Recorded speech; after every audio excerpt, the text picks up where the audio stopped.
English లో మాట్లాడాలంటే భయమా? మీలాంటి వాళ్ళ కోసమే spoken English personal training classes ఇప్పుడే జాయిన్ అవ్వండి. ముకుందా జ్యువెలర్స్ అన్ని బ్రాంచెస్ లో బ్రైడల్ మేళా 2 లక్షల కొనుగోలుపై ఒక గోల్డ్ కాయిన్ ఉచితం.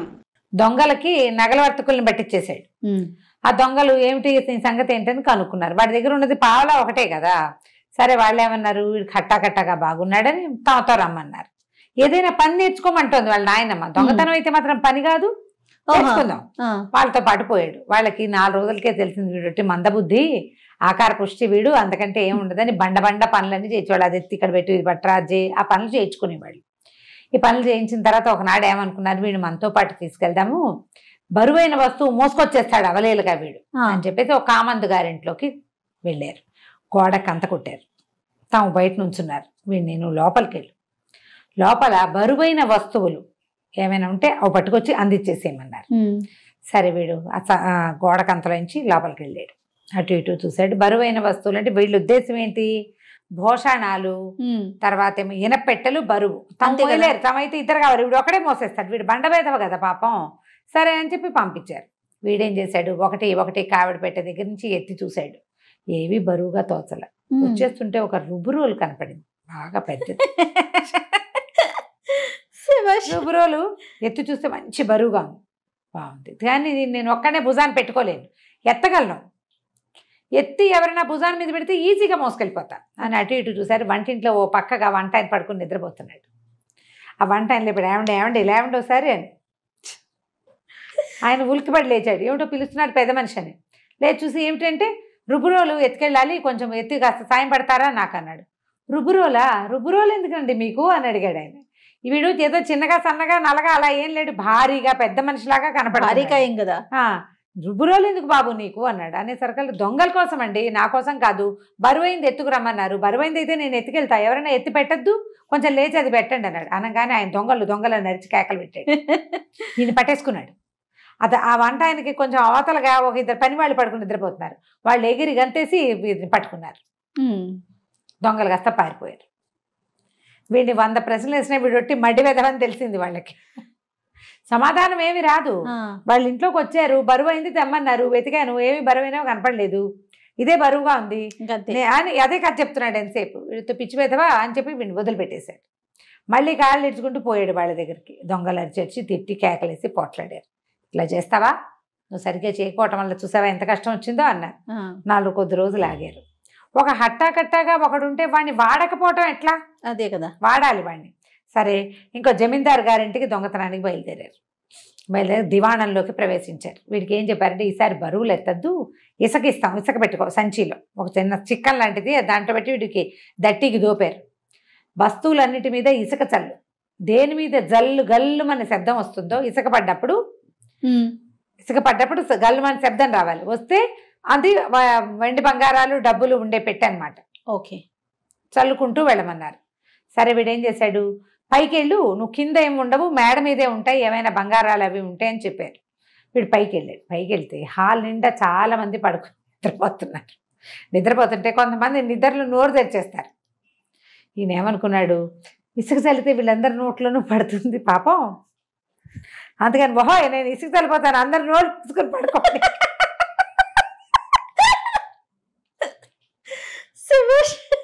నోళ్ళు కళ్ళు ముక్కులు అన్ని మూసుకుని పడుకోండి, పక్క తిరిగి పడుకుంటే చెవి మీద ఏదైనా గుడ్డేసుకోండి, అయితే మీ చెవిలో ఇసుక పడుతుంది అన్నాడు. జనాలందరూ విలికిపెట్టి ఏమిటో ఏదో ఘోషణ వస్తుంది చూస్తే ఈయన ఎవడెవరా నువ్వు అని అడిచారు. నేను దొంగలతో వచ్చానంటే ఇసుక చల్లమన్నారండి అన్నాడు. అనగానే ఇంకేమిటి దొంగలు, పైగా దొంగలతో వచ్చానంటే ఈయన చెప్తుంటే మిగిలిన వాళ్ళందరికీ ఒక ఏమంటారు ఉద్రేకానికి లోనైపోయి దొంగలు నరుస్తారు. అందరూ అడిచేసరికి కింద నుంచిన వాళ్ళు కాస్త పారిపోయారు. మళ్ళీ వీడు దొరికాడు. 2 కొట్టారు. కొడితే ఏం లాభం, వీడి దగ్గర ఏమీ లేవు, వాడు ఏం చేయలే, ఇసుక చల్లుదాం అనుకున్నాడు. పాపం నోళ్ళు తెరుచుకుని పడుకున్న వాళ్ళ నోళ్లలో ఇసుక పడకూడదు, పక్కకి తిరిగి పడుకున్న వాళ్ళ చెవిలో ఇసుక పడుతుంది, అందుకని చెప్పాడు. వీడిని 2 తిట్టి వదిలిపెట్టేశారు. దొంగలు తెగ తిట్టిపోశారు. ఈసారి నువ్వేం చెయ్యొద్దు, మాకు జస్ట్ హెల్ప్ చేయొద్దు కానీ బయట నుంచుద్దు కానీ నువ్వని వాడికి ఒక కొమ్ము బూర ఇచ్చారు. పుత్తురోమని ఊతారు, పోయి అని సౌండ్ వస్తుంది. అది సరే అది మాత్రం పెట్టుకో, ఏదైనా ప్రమాదం ఉన్నప్పుడు పిలుద్దు గాని అంతే. ఈసారి రాజుగారి సంస్థానంలోకి బయలుదేరి రాజుగారికి గుర్రాలు ఉన్నాయి, ఆవులు ఉన్నాయి, గొర్రెలు ఉన్నాయి, మేకలు ఉన్నాయి, ఎన్నో. వీళ్ళు పెద్ద దండు. ఎవడికి చేతికి ఏది దొరికితే అది పట్టుకొచ్చేయాలి. కొంతమంది లోపలికి వెళ్ళారు, కొంతమంది మధ్యగదుల్లోకి వెళ్ళారు, కొంతమంది శాలల్లోకి వెళ్ళారు. సరే, ఏమీ లేదు, అంతా నిశ్శబ్దంగా జరిగిపోతుంది. వాళ్ళు ఎక్కడక్కడ మూటలు కట్టేసి మూటలు పెట్టేసుకుంటున్నారు. వీడు ఒకడే నుంచున్నాడు, ఏమీ కనిపించట్లా. వీడికి ఏదో సందడి ఉండాలి.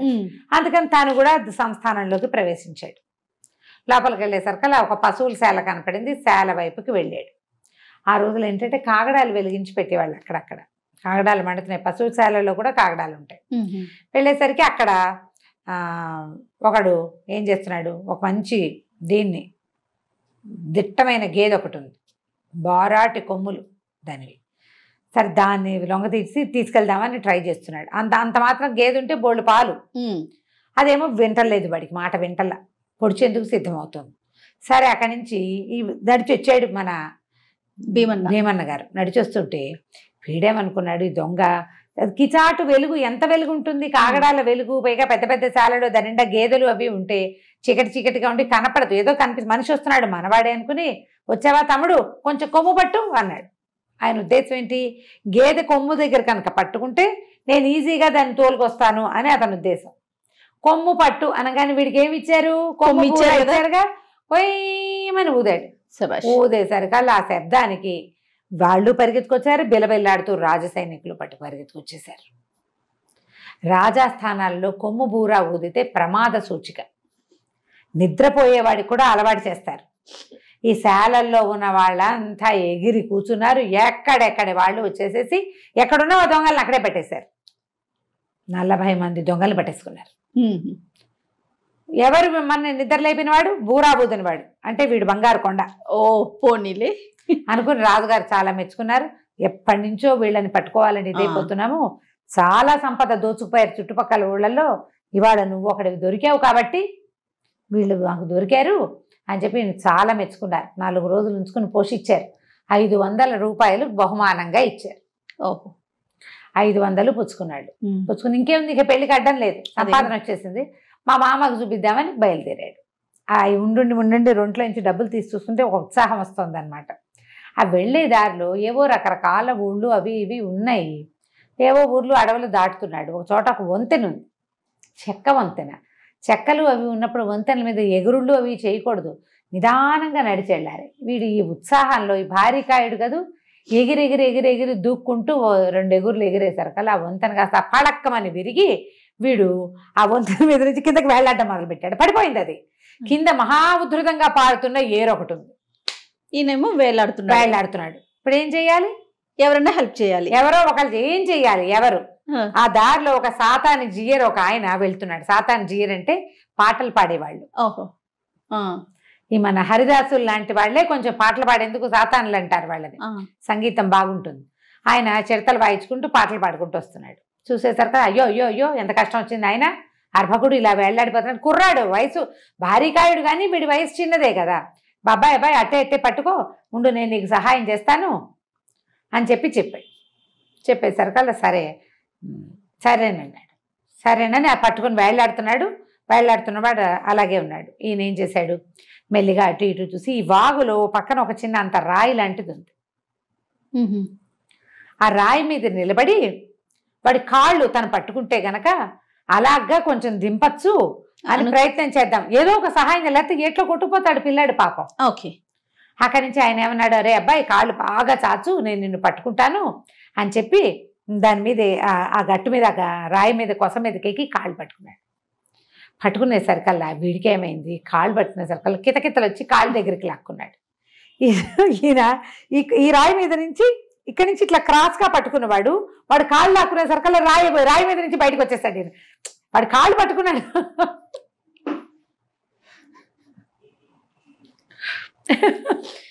ఈయనకి ఆసరమైంది కింద. ఈయన కూడా గాల్లో వెళ్ళాడు, వాడి వైపుకి వెళ్ళిపోయాడు. ఇద్దరు కలిసి వెళ్ళాడుతున్నారు. అట్టే నాయన జాగ్రత్త, ఇద్దరం కలిసి పడిపోతాం ఏట్లో, దేవుడి మన్నా అయిపోతుంది మన ఇద్దరికీను, జాగ్రత్తగా ఉండు, కాసేపు ఇంకోళ్ళు ఎవరైనా వచ్చి మనల్ని రక్షిస్తారు అన్నాడు. బాగానే ఉంది. అక్కడి నుంచి వాడు పట్టుకు వెళ్ళాడుతున్నాడు, కిందకి తల ఉంచి చూస్తున్నాడు. చూస్తుంటే ఏమండి మీరు ఏం చేస్తారండి అన్నాడు. పాటలు పాడతాను ఆయన అన్నాడు. ఏది ఓ పాట పాడండి అన్నాడు. ఆయన పాట పాడుతున్నాడు. పాట పాడతాను వేలాడుతూనే పాడతానన్నాడు. ఇంతలో ఆయన భుజం మీద ఆయన చిడతలు కొడతాడు కదా ఇట్లా ఇట్లా అనేవి, అవి ఇక్కడ భుజం మీద ఇట్లా వేలాడుతున్నాయి. ఇవేమిటండి మీ భుజం మీదవి అన్నాడు. చిడతలు వాయిస్తూ పాటలు పాడతాను ఆయన. ఓ అవును నేను చూస్తుంటాను, ఇట్లా ఇట్లా అంటారు కదా అని గుర్తొచ్చింది. చేత్తో అంటారు కదా. అవును సరే పాట పాడండి అన్నాడు. పాడుతుంటే ఏమండి ఒట్టి పాట పాడతారేమిటి, చిడతలు వాయించండి అన్నాడు. చిడతలు ఎట్లా వాయిస్తానరా, చేతులు లేవు కదా. పోనీలే అమ్మయ్య అన్నాడు ఆయన. అన్నాడు ఆయన అంటే వీడు ఊరుకోవద్దు, పోన్లేండి మీ చేత్తో తీసుకోలేకపోతే నా చేత్తో తీసిస్తా అని చేతులు వదిలేస్తాడు.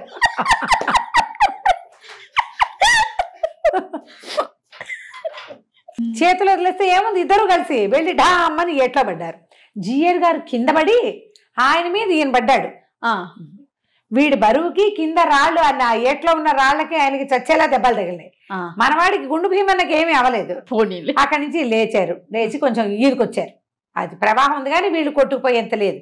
ఈదుకొచ్చేసరికల్లా సరే ఏమన్నాడు ఆయన, ఓ నాయన ఏం మేలు చేసావురా, నీకు మేలు చేద్దాం అనుకుంటే నన్ను ఇట్లా చేసావు, సరే ఏం చేస్తాం, ఊళ్ళంతా చూసుకున్నాడు. అన్ని దెబ్బలు పాపం కమిలిపోయింది కొన్ని చోట్ల. ఏమన్నాడంటే సంచిలో ఆయన ఒక సంచి ఉంది, ఆ సంచి పక్కన పెట్టి రాయి మీద ఎక్కాడు. ఆ సంచి పట్టుకురా ఇటు అన్నాడు. సంచి తెస్తే అందులో నుంచి అంత గిన్నె తీసి ఇచ్చాడు.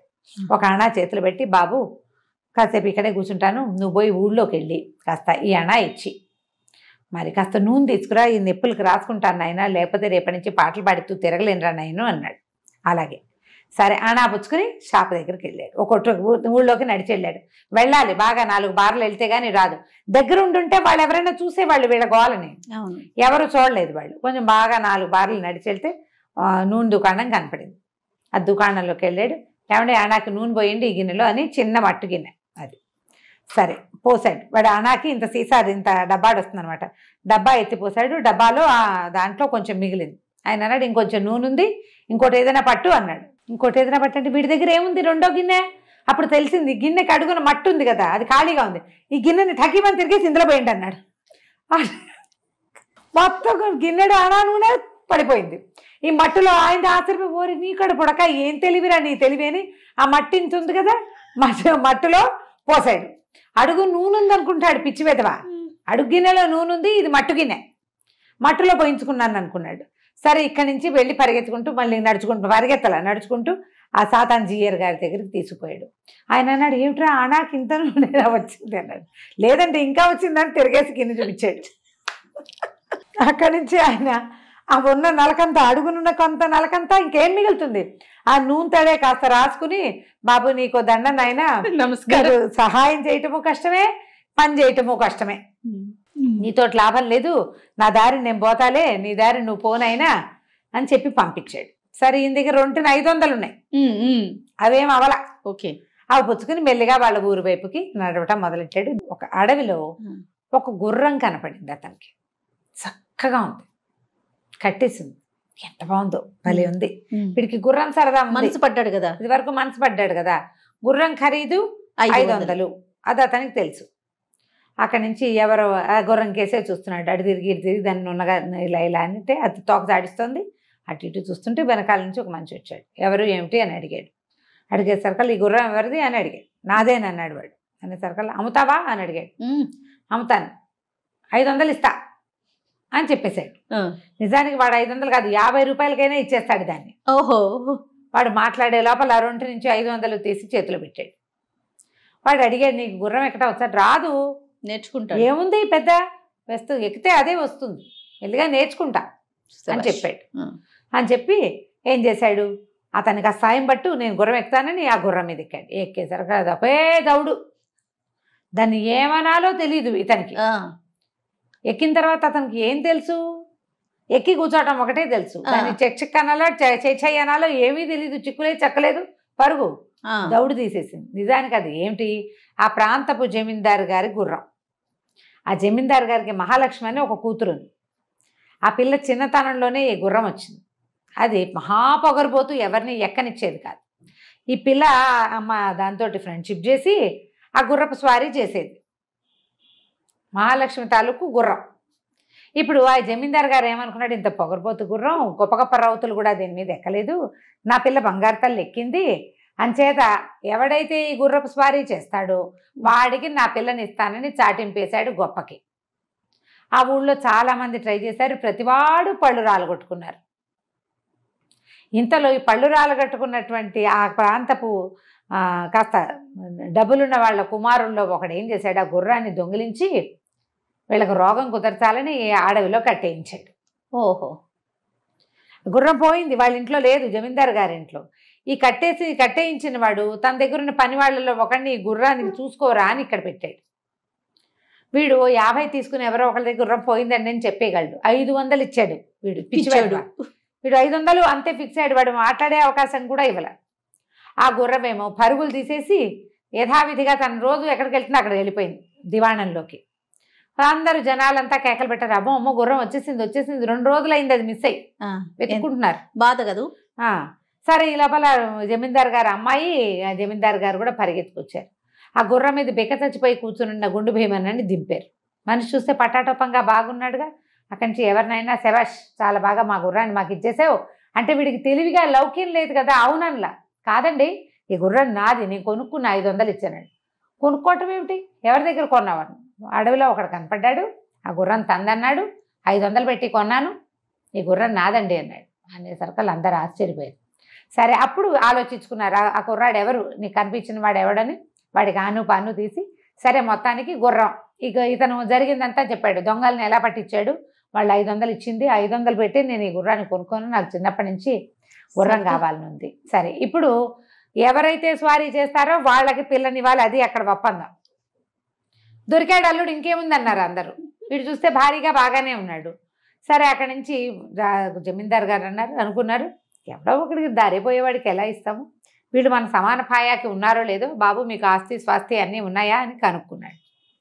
ఆస్తి స్వాస్తి ఏం లేదు, నా పెళ్లి కోసం మా బామ్మ ఒక బాణెడు బంగారపు కాసులు దాచిపెట్టింది. అప్పుడప్పుడు మొట్టమొదటి బంగారం దొరికింది వాళ్ళకి, అంత బాణెడు బంగారపు కాసులు ఉన్నాయి మా ఇంట్లో, మా బామ్మ దాచిపెట్టింది. నేను ఏదైనా పని నేర్చుకోవడం కోసం రాజుగారి దగ్గరికి వెళ్ళాను అని చెప్పేసరికి వాళ్ళే ఆయన రాజుగారే జమీందారు అనుకున్నాడు. ఓహో బాగుంది, బాణెడు బంగారపు కాసులు మన ఇంట్లోనే లేవు. ఇప్పుడు ఏదో జమీన్ నడుస్తూ ఉంటుంది మనకి, బాణెడు కాసులు ఉన్నాయంటే వీళ్ళు సంపద వీళ్ళు పేదవాళ్ళు, ఆ బాణెడే వాళ్ళ దగ్గర ఉంది, దాచిపెట్టుకున్నారు అంతే. ఏదో పని చేసుకుని పొట్ట పోసుకుంటున్నారు అంతే కదా. డబ్బులు ఉన్నవాడి పద్ధతి వేరు, లేనివాడి పద్ధతి వేరు. ఉన్నవి ఖర్చు పెట్టుకోరు వీళ్ళు, దాచిపెట్టుకుని కష్టపడతారు. అక్కడి నుంచి బామ్మ కబురు చేశారు, మీ పిల్లాడికి మా పిల్లని ఇస్తామని. ఆవిడ ఆశ్చర్యపోయింది, పిచ్చి వెధవ వీడికి పిల్లనిస్తారా ఎవరైనా అని. ఆ వెళ్ళిన వాళ్ళు పల్లకిలో ఎక్కించుకు తీసుకొచ్చారు బామ్మని. ఆవిడ కాత వెళ్ళపోయింది. గుర్రాలు వచ్చినాయి, 4 గుర్రాలు ఓ పల్లకి మోసుకొచ్చారు ఆవిడ్ని. ఇక్కడికి వచ్చి చూస్తే గిల్లు బ్రహ్మాండంగా ఉంది. పిల్ల చూస్తే బంగారం బొమ్మల్లే ఉంది. కానీ ఈ లక్ష్మి, మహాలక్ష్మి పెళ్లి కూతురు, ఆ పిల్ల ముందే కనిపెట్టింది తన మొగుడు తెరతనం. ఆవిడకి తెలిసింది. కాకపోతే ఏమిటి, మనం ఇక్కడే ఉంటాం కాబట్టి సేఫేననుకుంది. ఎవడో గండాన్ని తెస్తే వాడిదంతా చేతికిచ్చుకుని నాన్నని నేలమట్టం చేసి దీని మీద పెత్తనం చెలాయిస్తాడు. అది అమాయకుడైతే మన చేతి కిందే ఉంటాడు. ఆవిడ తెలివితేటలు ఆవిడవి.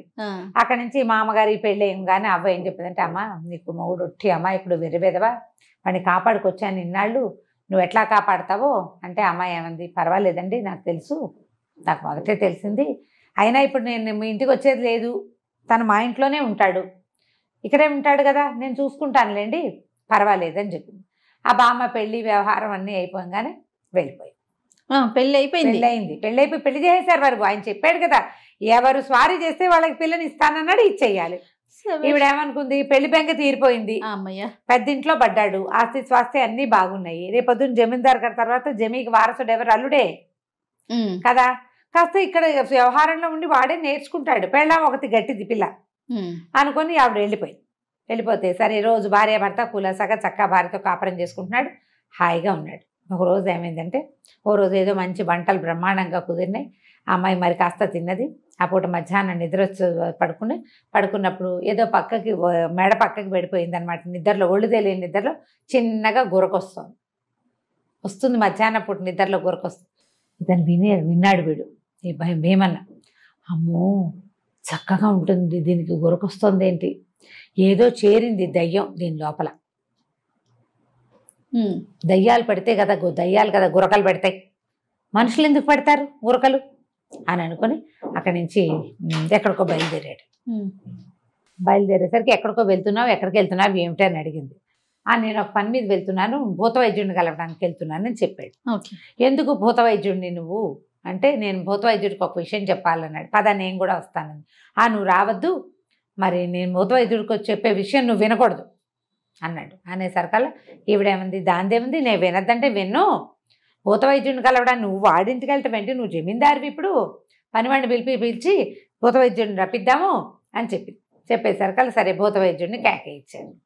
ఈయన భూత వైద్యుడిని లోపలికి తీసుకెళ్ళి, ఏమండి మా ఆవిడకి శరీరంలో ఏదో దయ్యం ప్రవేశించింది, అది ఒక రకమైన గురు అని విచిత్రమైన శబ్దం చేస్తోంది, నిన్న మొన్నటి దాకా లేదు, నిన్న రాత్రి నుంచే నేను గమనించాను, ముందంతా లేదు, మా పెళ్ళి ఇన్నాళ్ళు అయింది, పిల్ల పాపం ఏమైపోతుందో, జమీందారు గారికి ఒక్క కూతురు, ఆయన చాలా బెంగపెట్టుకుంటాడు, పిల్లకి ఏదైనా అయిందంటే ఆ దయ్యం వదిలించాలండి, మీరైతే ఇలాంటి పనులు బాగా చేస్తారని మిమ్మల్ని పిలిపించాను అన్నాడు. అనేసరికి భూత వైద్యుడికి అర్థమైంది, అమ్మాయి గురకొచ్చింది, వీడు పిచ్చి వెదవా అని. ఏమన్నాడు, అమ్మో అలాంటి దయ్యాన్ని వదిలించాలి బాబు, చాలా ఖర్చు అవుతుంది, అంటే మీరు ఎంత ఖర్చు అయినా నేను ఇచ్చుకుంటానండి, బానేడు బంగారం ఉంది మా దగ్గర, ఎంతైనా సరే మా ఇంట్లో బానేడు ఉంది, నేను ఇచ్చుకుంటాను, మా ఆవిడ ఒంట్లోంచి ఆ దయ్యాన్ని పారద్రోళ్ళని మీరని చెప్పాడు. ఆయన సరేనన్నాడు. దొరికాడు కదా లట్టుగా. ఈ లోపల ఏమైంది, అటుగా పోతున్న మహాలక్ష్మి ఆ పక్కన నిలబడి విన్నది. కొళ్ళు మండిపోయింది. దొంగ వెధవా, వీడెవడో నా ఒంట్లో దయ్యాన్ని పారద్రోళ్ళి వాడు తీసుకుంటాట, చెప్తానుండి వీడి పని అని. సరే అతను లేచి బయటకు వచ్చేసరికల్లా, అయ్యా ఉండండి, ఈ పూట వచ్చారుగా భోజనం చేద్దరు కానీ ఇవాళ మంచి పాయసాలు అవి కుదిరినాయని కూర్చోబెట్టింది. మధ్యాహ్నం ఫుల్గా అన్నం పెట్టింది అతనికి, బాగా ఇంకొంచెం వేసుకోండి అని. అక్కడి నుంచి 1 గంట విశ్రాంతి తీసుకుందరు కానీ ఎండవేళ ఏం వెళ్తారు, ఒరే మంచం ఏంట్రా అని కేకేసింది. నడవాలో ఓ మంచం వేశారు. ఆయన కొంచెం 40-50 ఏళ్ళ వాడు, చిన్న బొజ్జ కూడా ఉంది, ఫుల్గా తిన్నాడు. ఒళ్ళు తెలియని నిద్రలో గురకబెట్టడం మొదలుపెట్టాడు. అక్కడి నుంచి ఈవిడ ఏం చేసింది, మహాలక్ష్మి మొగుడు పిలిచింది, రా ఇటు చూసావా వీడి దగ్గర గురకొస్తుంది, ఒక దయ్యము నా ముక్కులో ప్రవేశించి అక్కడున్న లక్ష్మిని లాగేసుకోవాలని చూసింది, లక్ష్మీదేవి దాన్ని తోలేసింది,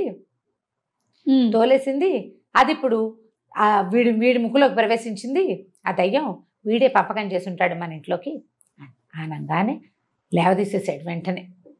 దుర్మార్గుడా, మా ఇంట్లోంచి లక్ష్మీదేవిని తీసుకెళ్ళిపోవాలని వచ్చావా, వెళ్ళిపో ఇక్కడి నుంచి అని బయట పంపించేశాడు.